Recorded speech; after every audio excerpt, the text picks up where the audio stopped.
there, fellow travelers. Mark here with Wolters World. Today we're in Turku, Finland, my old stomping grounds. I was actually an exchange student here many kilos and many pounds and many years ago. And today what we're going to do is answer a question some of our fans have posted us, and that is, Mark, how do I make friends when I travel, or how do I make friends when I go abroad?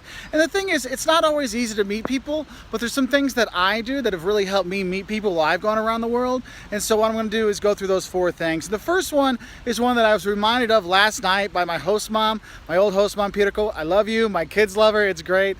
And she reminded me, because my son goes, was Dad very good at Finnish? She's like, nah, I wouldn't say very good. I go, I wouldn't even say good. I'd say bad.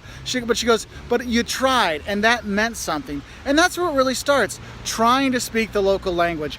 And I'm not saying you're going to get fluent in it. I'm not saying you be fluent in every language in the world. No, but as if you try to speak some of the words and you're trying to do things, that really shows the locals that you really want to be a part of that culture. And that's one of the first steps to breaking down the barriers and meeting people. So that's what I would start with, is actually learning some of the language. And the thing is, sometimes just a kiitos, a thank you, or mitakulu, which is how are you, like little things like that can go a long way. And that helps it get going on. And I mean, that's one of the things is, as I've learned more languages, I've got to make more friends and have more conversations and meet more people. That's one of the great things. But even if you don't speak it fluently, just knowing a few words really gets people to open up to you, and it gets a chance to start making friends. Now, the second tip I have for you, I actually learned really well when I lived in Germany, and that is, you've got to be like a 3-year-old kid on a playground, and you got to keep asking people, hey, you want to do something? Hey, you want to go grab a beer? Hey, you want to go play some basketball? You want to kick the soccer ball around?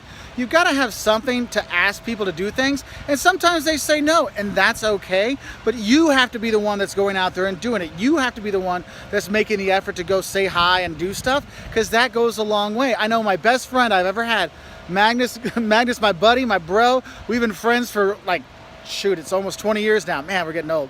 And I remember we became friends because we were both in the same dorm in Germany, and I came up to him, we were talking a little bit, I'm like, hey dude, you want to grab a drink? He's like, sure. And we ended up drinking a whole bottle of Johnny Walker. Remember, we were in college, okay?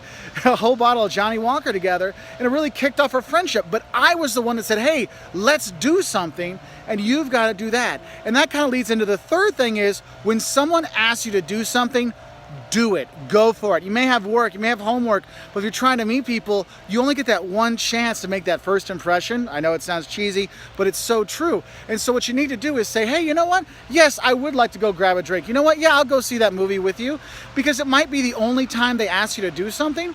And I know a lot of exchange students that have come and they've traveled and they go and they sit online on Facebook or Snapchat or Twitter or whatever with their friends back home. And then when the locals are wanting to meet them, they say, oh no, I'm going to go home and chat with my friends. Well, after your friends get bored of chatting with you, from Belgium or wherever, you're now by yourself in that country, and no one wants to talk to you now because you said no all the time. So make sure you say yes and go out and do things with people. And my fourth word of advice is, when you're out traveling, realize that there's people that have similar interests to you, so go do things you like to do. If you like comic books, go check out the comic book store. If you like the gym, hit the gym. You like the beers, go grab some beers.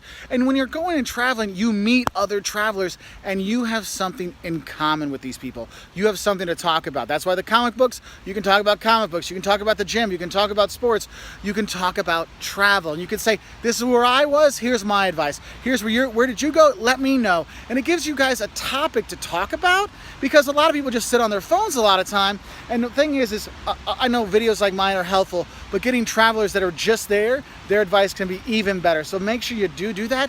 Another one of my best friends I've ever had, Nando from Italy, we met in Brazil fishing for piranha, because we just started talking about travel stuff, and now we've been to multiple countries together. Our kids are best buddies. It's fantastic, just because we decided, you know what, we have something in common, let's talk. Anyway, if you have advice to help other travelers figure out how they can meet other travelers and make friends while they travel, please put in the comment section below. And I hope you have a great time traveling, whether you're by yourself, meeting new friends, with your family, or wherever. And if you like travel videos like this, you know where to find us, woltersworld.com, and on YouTube, Facebook, Instagram, Twitter, all with Wolters World. Bye from Turku, Finland. Moi moi!